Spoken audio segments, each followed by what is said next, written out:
Нуржеги Кадырбековичке берилет. Чоң рахмат. Урматтуу өкмөттүн өкүлү. Административдик чыгашыларга 165,5 миллион деп турат да. Административдик расходдор, чыгашылар деген эмнени түшүндүрөт? Элге журтка түшүндүрүп коюңуздарчы.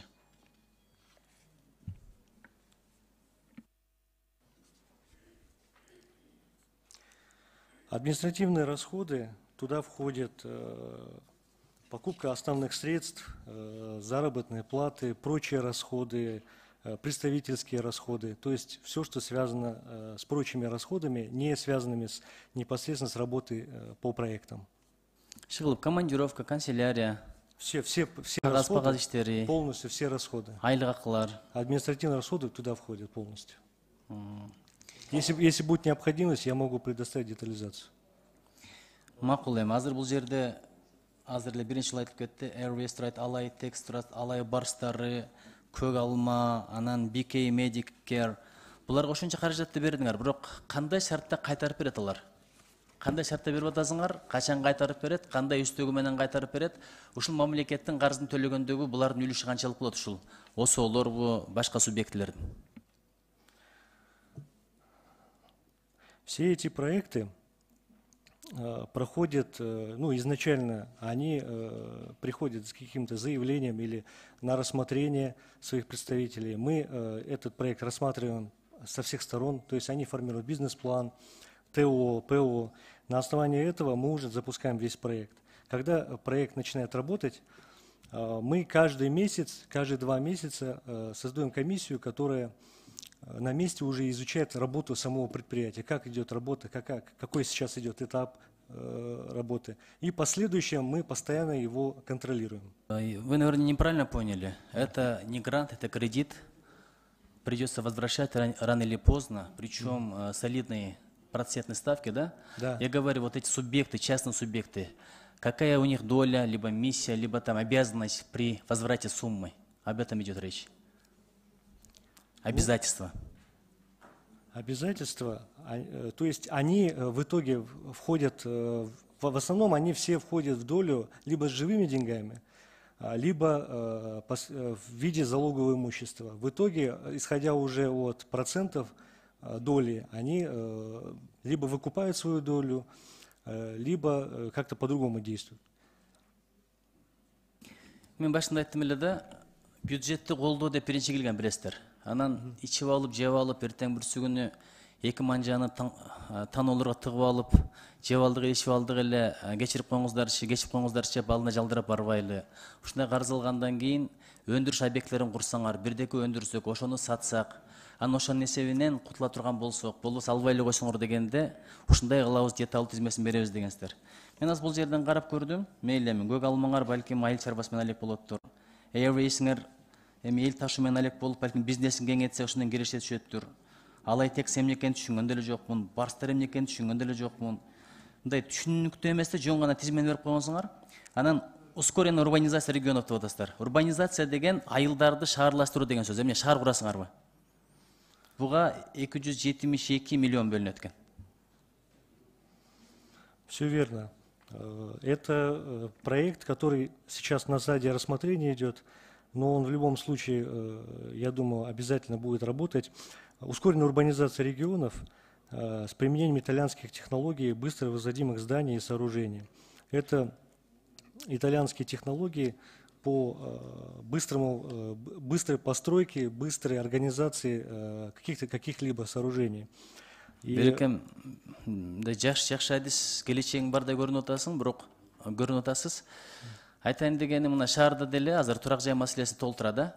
Ошол италиялык технология менен канча үй жайы жок жаштарга, бейбечаларга, муктаждарга Бишкектин тегерегинде деле Бишкекте эле салып бербейсиңер. Бүт жеке менчик компанияларга калтырып койдуңар, алар асмандын башындай бааны коюп койду, эл журтту турак жай менен камсыздоо кыйын болуп атат.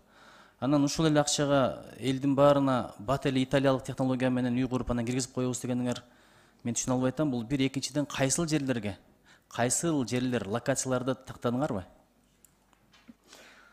Этот проект вообще он создан для того, чтобы тут даже речь не идет о каких-то небольших там поселках там и так далее. В первую очередь у нас проект связан с благоустройством города Бишкек по этой технологии. В чем она заключается? В том, что доски, специальные доски из композитных материалов будут изготавливаться. Сейчас в Кыргызстане такой технологии нету. Оно значительно увеличивает скорость постройки, значительно улучшает эксплуатационные данные.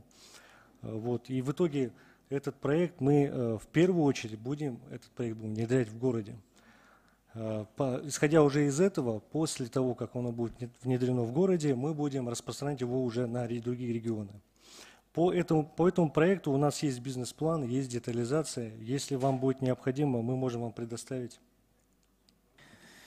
Түшүнүктүү. Урбанизация деген шаарлаштыруу деген сөз да. Да. Бишкек өзү шаар. Шаардын дагылып атсаңар урбанизация деп эле койгулан да. Шаардын инфраструктурасын жакшыртабыз, шарттарын жакшыртабыз деп жазып койсоңор туура болмок. Урбанизация деген айыл жерлеринде шаардагыдай шарт түзүү, шаарлаштыруу деген эле сөз. Жөн эле этаж үйлөрдү куруп койгондон шаар болбойт. Ал жакта жумуш орундары болуш керек, завод, фабрикалар болуш керек. Мен ошону айтып аткам. Ошо окшогондорго коротсоңор, балким өзүн өзү актайт эле, ошо окшогон кредиттерди алсак дагы эртең бир күндө кантип төлөйбүз деп ойлонбойт элек деген маселени айткам. Эми мен жоопту деле күтпөй атам, жооп күткөн менен деле баягынын таягы болгудай. Анан дагы бирдекени сурап коеюнчу. Могул жерде дааратканаларды кургулачы сураныч. Өзбекстанга бир барып келсеңер, канча километр аралыкта сөзсүз түрдө комплекстер бар да, эс ала турган, чай иче турган, дааратканага кире турган, шарттары дагы очное сооруженияларды курсун, талаптагыдай кылсын. Мен ушуну министр болуп турган мезгилде демилге көтөргөн болчумун. Мына АЗСтер бар го? Ошо АЗСтер канча кирешет таап атат.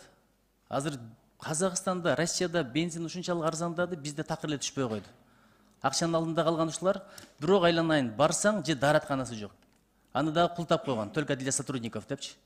Ошолорго талап койбойсуңарбы? Бир президенттин өкүлү турат бул жакта. Сөзсүз түрдө стандарт иштеп чыккыла, ошондой бир даараткана кылып берсинчи. Анткени азыр чет өлкөдөн туристтер келет, алар менен баратып, даараткана издеп калган мезгилде уяласың да. Бир кирип чыккандан кафеге да кирбей албай куштар, ошол аппетити мененчи. Мына рест point деп атасыңар, рест point айланайын кыргызча эле түшүндүргүлөчү. Рест деген эс алуу деген сөз, point деген точка деген сөз. Ошо рест poinттин ичинде эмнелер болот өзү?